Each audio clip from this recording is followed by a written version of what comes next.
our distinguished customers, welcome to buy our products. Our company, which is a foreign trade enterprise, is registered by the Chinese Ministry of Commerce with a comprehensive import and export rights. Our company, which was formerly known as Dezhou Furuida Hatching Equipment Research Center, is very specialized in researching and manufacturing hatching equipments. We have about 20 years history in this industry. Our products are well received in China as well as in Britain, Australia, India, Singapore, and Africa.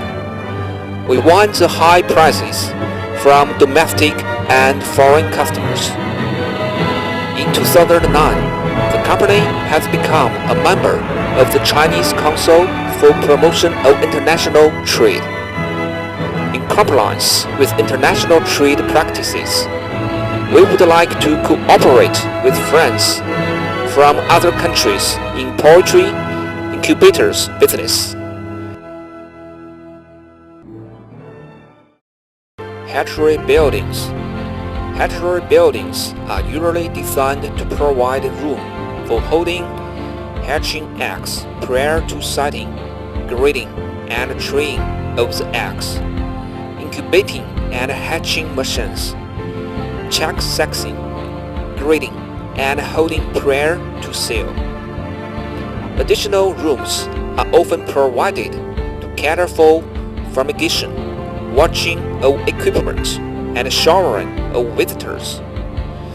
The design and construction of a hatchery must be professionally done because of the absolute necessity for room, temperature, and humidity control, and regular watching and sanitation for disease control purposes. The size of the incubators and hatchers, plus any anticipated further expansion, must be used to determine the size of the building.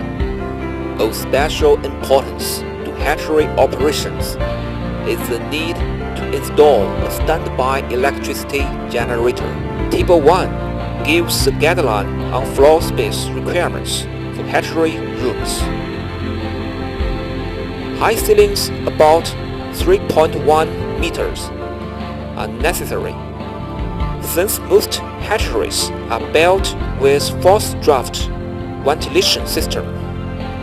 Because the interior of the hatchery has to be subjected to regular watching and disinfection, it is important that the inside walls should be covered with a glazed, hard, non-absorbent finish. Tiles are usually used to accomplish this objective. The floors, which must be concentrated, should also have a glazed finish, in addition to making provisions for adequate drainage. Other construction details to provide for ventilation and refrigeration facilities must also be considered. Hatchery operation and management. Hatching eggs, source and handling. Most hatchery operators raise their own breeding flock. In such a case, the quality of the eggs is known. However, there is often a need to obtain hatching eggs from other sources. It is extremely important that the source should be thoroughly scrutinized to ensure that eggs so purchased are free from diseases. Hatching eggs should be clean and their quality should be maintained. If dirty, they may be washed, but washing increases the chance of bacterial entrance and is therefore not recommended. Eggs should be collected on egg flies, preferably on plastic rather than fiber flies.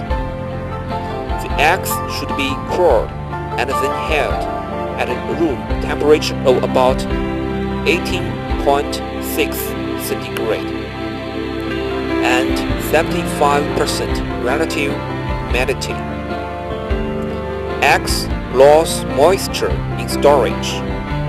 How long eggs can be held depends on how frequent eggs are set. Setting eggs twice a week, as usually done, virtually ensures that no egg is held for more than 4 days before setting.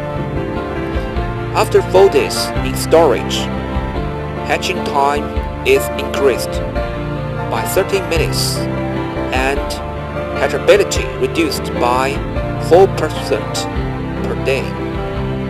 If eggs have to be held for long periods, the egg cases should be lined with plastic on the inside. This helps to increase humidity, which prevents further evaporation from the eggs. Eggs are set with their large ends up. Holding eggs with their small ends up does not have any adverse effect on hatchability. However, for practical purposes, they should be stored with their large ends up in order to reduce labor at setting time. Hatching eggs are usually fumigated prior to setting. Fumigation is usually done with formaldehyde, which can kill up to 99% of the organisms and the shell of brown eggs if the fumigation is done with 3 multiple formaldehyde concentration for 20 minutes. Check handling. Chicken eggs are normally transferred from the incubators into the hatchers after 18 days. Between the time that the first and the last chicks hatch, there is a time lapse of 32 to 35 hours. This means that some chicks may hatch on the 20th, while others hatch on the 21st day of incubation. In order to ensure that chicks which hatch early are not kept for too long, it is important to pour the chicks and process them rapidly, so that they can be delivered to the farms within 12 hours after the entire hatch has been removed. If there is no problem with delayed hatching, the hatch should be ready to be poured out early on the 22nd day. Before pouring out the hatch, the chick boxes should have been assembled and ready for the chicks. Pour out the hatch, 1 tree at a time. Remove the healthy chicks from the hatching trees and count as they are being placed into chick boxes. Poor quality chicks, such as those with unhealed nibbles or those having some deformity, should be left in the trees and should be disposed of along with the empty shells, unhatched eggs, and other hatchery debris. Keep a record of sellable chicks and total hatch from each day. Such data, used in combination with fertility results, are important. Diagnostic tools should be problem areas. With a small hatch, it may be necessary to allow the chicks to stand in the boxes for about 4 to 5 hours to allow them harden before further processing. With a large hatch, however, the first sight of chicks poured out may be ready for further handling by the time the whole hatch has been poured out. Egg candling. Conventionally, eggs set are candled twice during incubation, from the 5th day to 7th day, to remove the infertiles and those with dead, embryos, and from the 14th to the 18th day to remove eggs whose embryos died after the first candling. Candling involves passing light through the egg in a darkened room to reveal the internal contents. At about the 7th day of incubation, an infertile egg looks clear, except for a floating shadow, which is the yolk. A fertile egg, on the other hand, shows a small dark spot representing the developing embryo, with a mass of little blood vessels radiating in all directions, if the embryo is living. This gives a spider-like appearance. If the embryo is dead, the blood settles away from the embryo towards the edge of the yolk, forming an irregular circle of blood known as blood rain. Eggs with living embryos are dark and well filled up on the 18th day, showing a clear, distinct line between the air cell and the developing embryo. Those with dead germs on the 18th day show only partial development, and there is no clear line of demarcation between the air cell and the rest of the egg content. Eggs should be treated as close to setting time as possible, although sometimes it may be more labor efficient to treat the eggs every day and store by placing them in special holding racks designed for the purpose.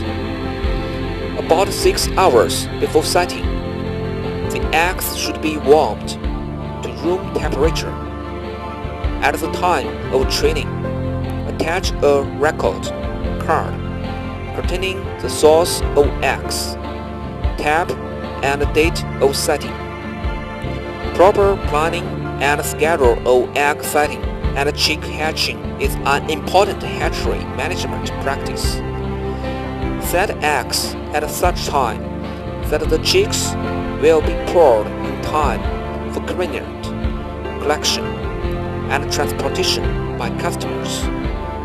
Avoid hatching on public holidays and work-free days. Check handling. Chicken eggs are normally transferred from the incubators into the hatchers after 18 days. Between the time that the first and the last chicks hatch, there is a time lapse of 32 to 35 hours. This means that some chicks may hatch on the 20th, while others hatch on the 21st day of incubation. In order to ensure that chicks which hatch early are not kept for too long, it is important to pour the chicks and process them rapidly, so that they can be delivered to the farms within 12 hours after the entire hatch has been removed. If there is no problem with delayed hatching, the hatch should be ready to be poured out early on the 22nd day.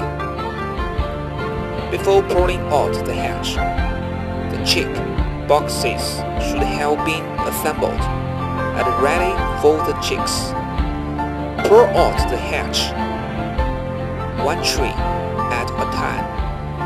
Remove the healthy chicks from the hatching trees and count as they are being placed into chick boxes. Poor quality chicks, such as those with unhealed nivels or those having some deformity, should be left in the trees and should be disposed of along with empty shells, unhatched eggs, and other hatchery debris. Keep a record of sellable chicks and total hatch from each day. Such data, used in combination with fertility results, are important diagnostic tools should be problem awareness. Based on experience, a system should be worked out that will ensure a smooth labor-efficient process for pulling out the hatch, counting the chicks, putting them into boxes, keeping records, and disposing of hatchery debris. With a small hatch, it may be necessary to allow the chicks to stand in the boxes for about 4 to 5 hours to allow them harden before further processing. With a large hatch, however, the first set of chicks pulled out may be ready for further handling by the time the whole hatch has been pulled out.